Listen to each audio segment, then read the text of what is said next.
X बराबर 0 पर continuous है, ये चेक करना है। कॉन्टिन्यूटी का प्रोसेस सब पढ़े हो कि क्या होता है कॉन्टिन्यूअस फंक्शन।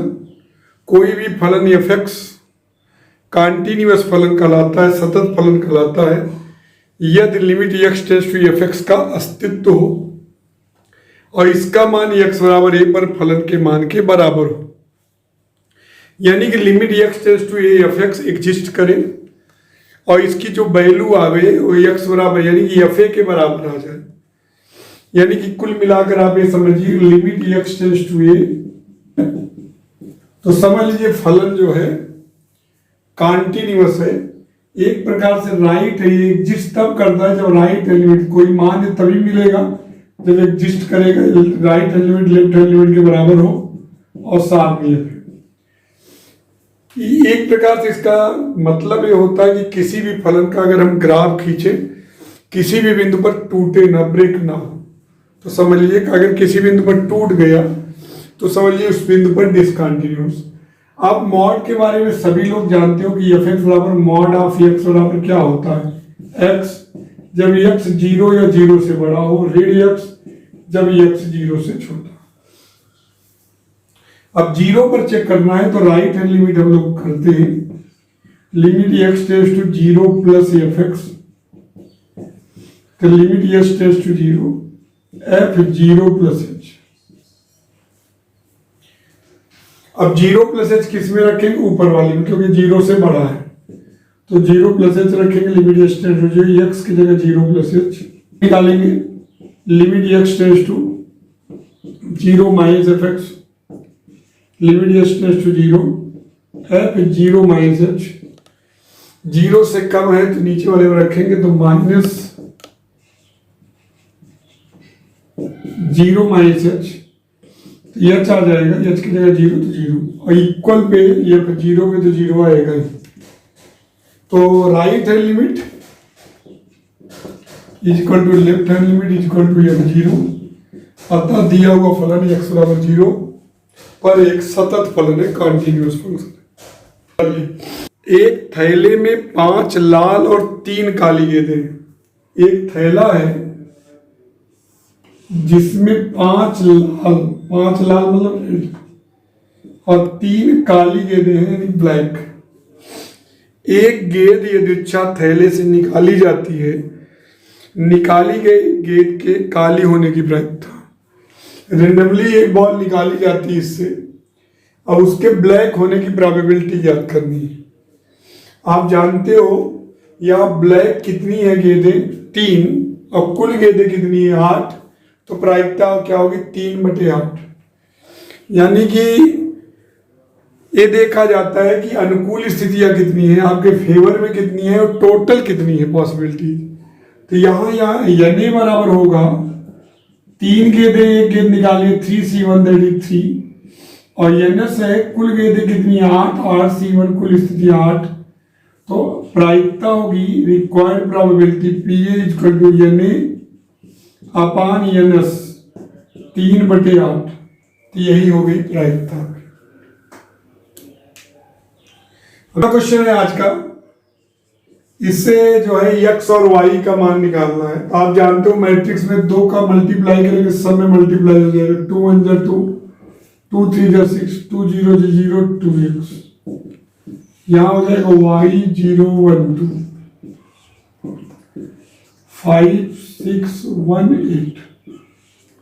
अब 2 मैट्रिक्स को ऐड करेंगे क्या होगा 2 प्लस y यहाँ 6, 0 प्लस 1 1, 2x प्लस 2 बराबर होगा 5 6 1 8 के।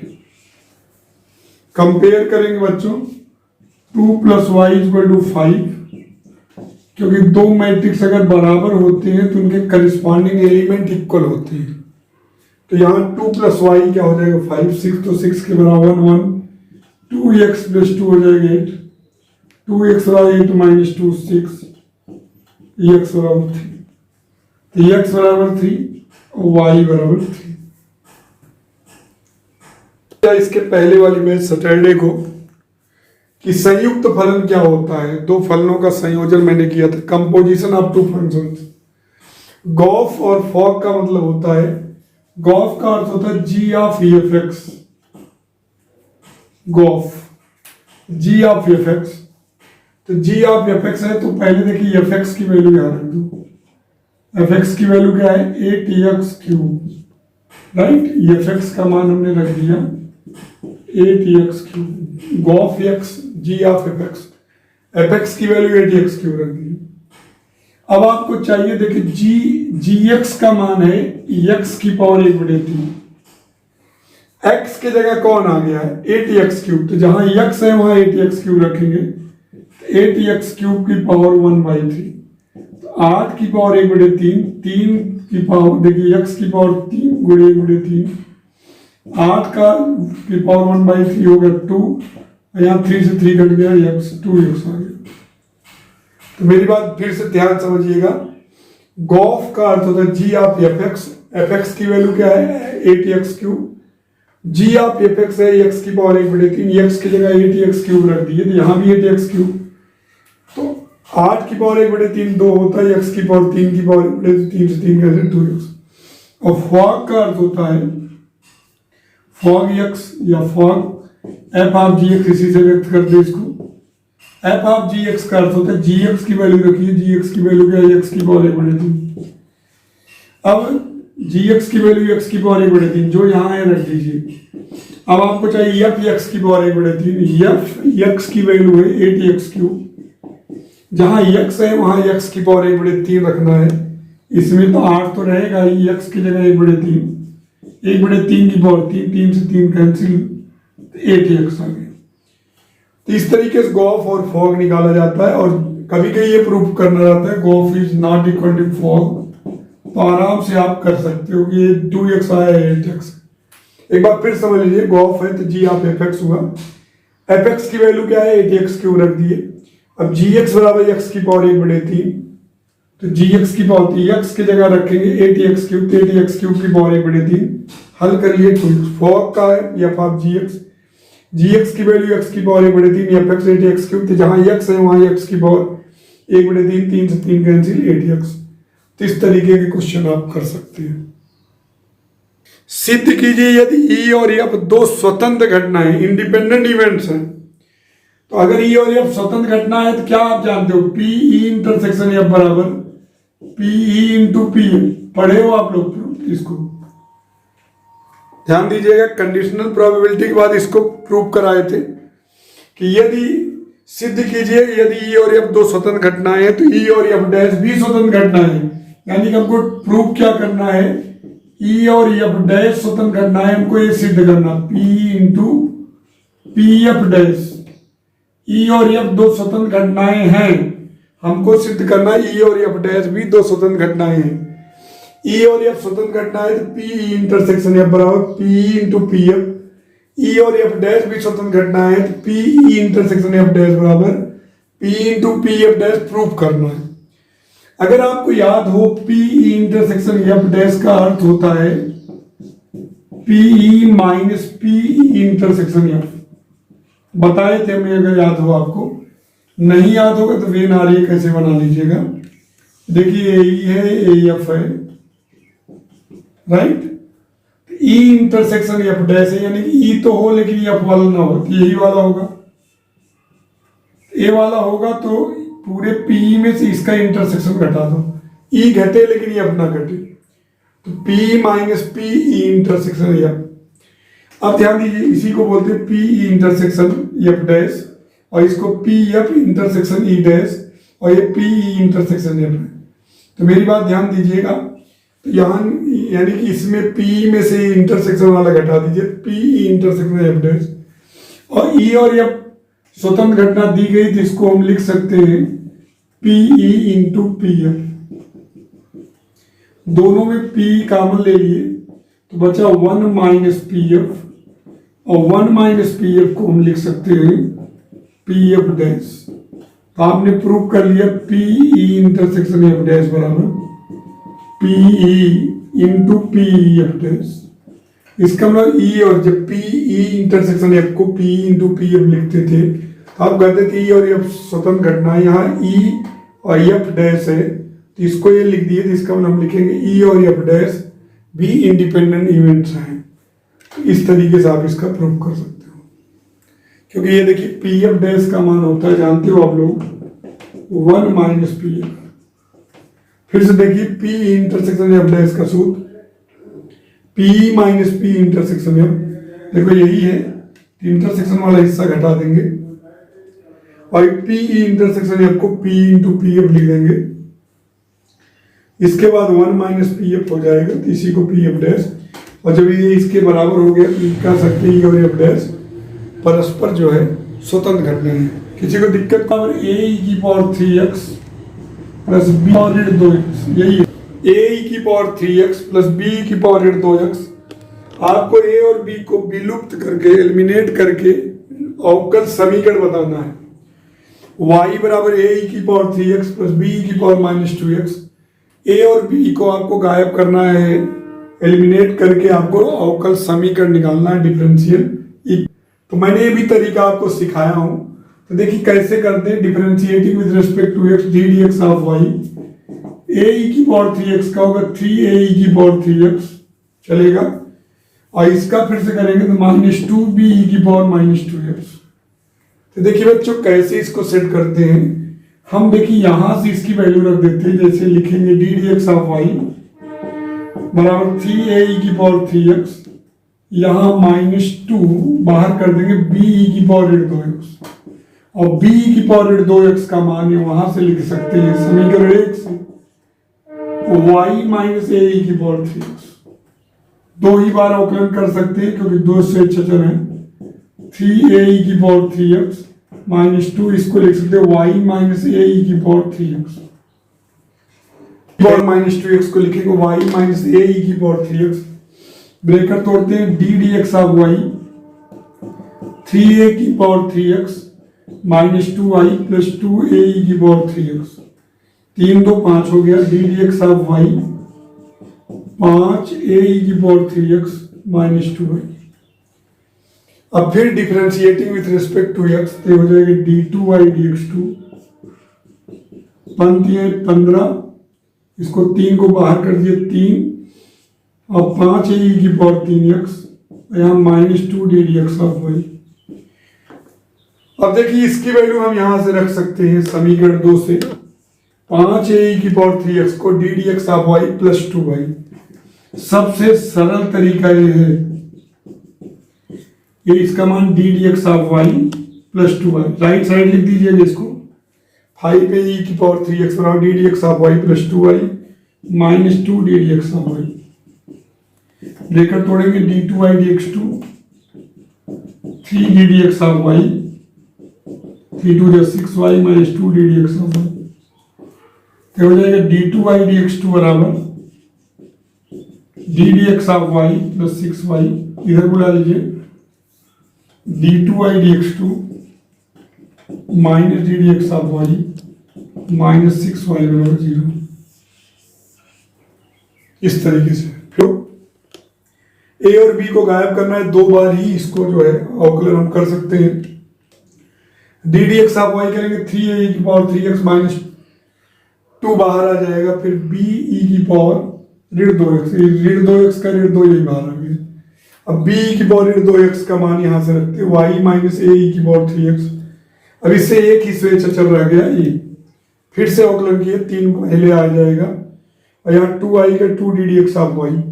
अब इसकी वैल्यू हमने फिर रख दिया d D x of y plus 2y, उसके बाद सॉल्व कर लिया, आपका रिजल्ट मिल गया अवकल समीकरण।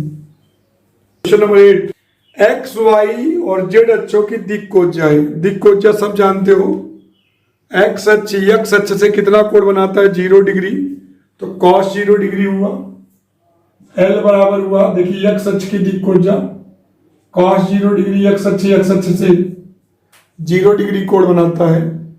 तो देखिए एक्स अक्ष, मेरी बात ध्यान दीजिए, जब आप एक्स अक्ष बनाते हैं, एक्स अक्ष और ये वाई अक्ष और ये जेड अक्ष, तो जेड अक्ष, जेड ओ जेड, और यहाँ y। तो जब ये बनाते हैं आप ध्यान दीजिए कि x, तो x अक्ष भी तो एक रेखा है, तो x अक्ष से कितना कोण बनाती है 0 डिग्री, x अक्ष y अक्ष से कितना कोण बनाती है 90 डिग्री, x अक्ष z अक्ष से 90 डिग्री, तो इसकी दिक्कोज्या क्या होगी cos 0 degree, cos 90 degree, cos 90 degree. तो 100, इसको याद रखे रहिएगा, बहुत जरूरी रहता है जानना। x अक्ष से 0 डिग्री, x अक्ष y अक्ष से 90 डिग्री, x अक्ष z अक्ष से 90 डिग्री, तो दिक्कोज्या हुई cos 0 degree, cos 90 degree, cos 90 degree. तो हो जाएगा 100। अब y अक्ष पर आते हैं, y अक्ष x अक्ष से बनाती है 90 डिग्री, y अक्ष से 0 डिग्री, और इससे z अक्ष से भी 90 डिग्री, तो इसकी दिक्कोज्या हुई cos 90 degree, cos 0 degree, cos 90 degree, हो गया 0 1 0। z अक्ष की बात आती है, z अक्ष x अक्ष से 90 डिग्री, z अक्ष y अक्ष से 90 डिग्री, और z अक्ष से 0 डिग्री, हो जाएगा cos 90 डिग्री, cos 90 डिग्री और cos 0 डिग्री, तो हो जाएगा 0 0 1। तो x अक्ष की दिक्कोज्या क्या होती है 1 0 0, y अक्ष की 0 1 0, z अक्ष की 0 0 1। इस तरीके से आप डायरेक्शन को साइन निकाल लेंगे, x अक्ष की, y अक्ष की और z अक्ष की।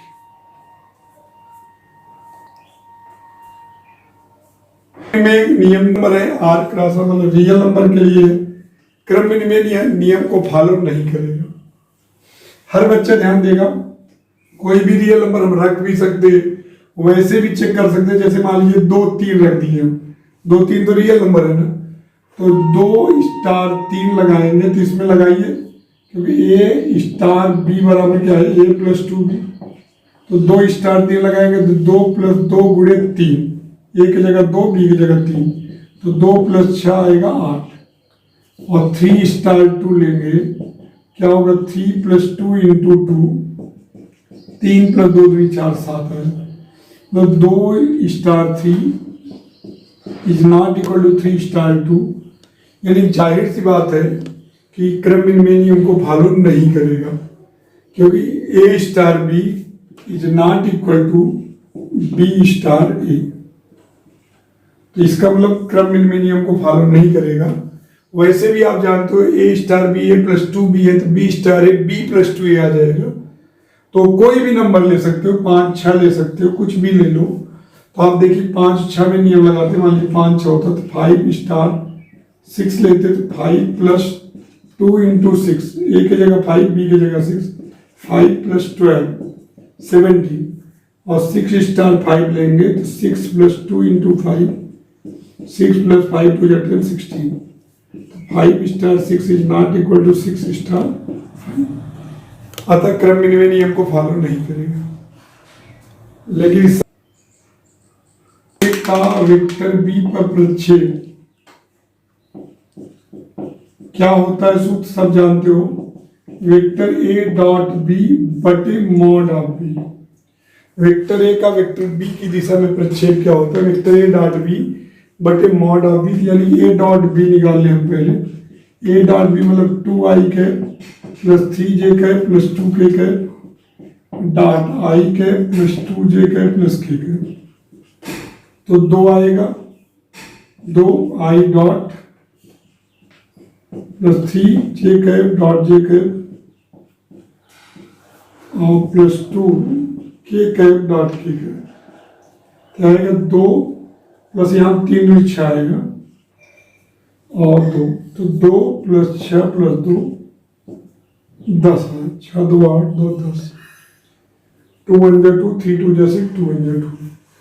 अब mod of B vector B निकालते, क्या आएगा 1 धन 4 धन e रूट 6। तो वेक्टर ए का वेक्टर बी पर प्रक्षेप प्रोजेक्शन है वेक्टर ए का in the direction of vector B, क्या होगा वेक्टर ए डॉट बी बटे मॉड ऑफ बी 10 बटे रूट 6, चाहे रूट 6 का ऊपर नीचे गुणा कर दो, 10 रूट 6 बटे 6, 5 बटे 3 रूट 6। वेक्टर ए का वेक्टर बी की दिशा में प्रक्षेप होता है बच्चों साइन इनवर्स एक्स। तो हम क्या कर सकते हैं, D D x of Y 1/√1 minus X square, यही कर सकते हैं। अब बच्चों √1 माइनस एक्स स्क्वायर को गुणा कर दे तो क्या आएगा, √1 minus X square D D x of Y is equal to 1। अब फिर से करते हैं इसको, √1 माइनस एक्स स्क्वायर वाई इसका d2y dx2 plus D D x of Y, इसका करेंगे √t का 1/2√t 2√1 माइनस एक्स स्क्वायर, और इसका पुनः करेंगे -2x। सब जानते हो 1 का 0, 2 से 2 कैंसिल हो गया, माइनस है उस तरफ भेज दिया, √1 minus X square d2y dx2 x/√1 minus X square D D x of Y, read था उधर माइनस एक्स स्क्वायर का 1 माइनस एक्स स्क्वायर इधर पूरा कर देंगे, तो 1 minus X square d2y dx2 बराबर x D D x of Y. आपका ये क्वेश्चन हो गया। आज के लिए इतना ही, शेष कल कराएंगे।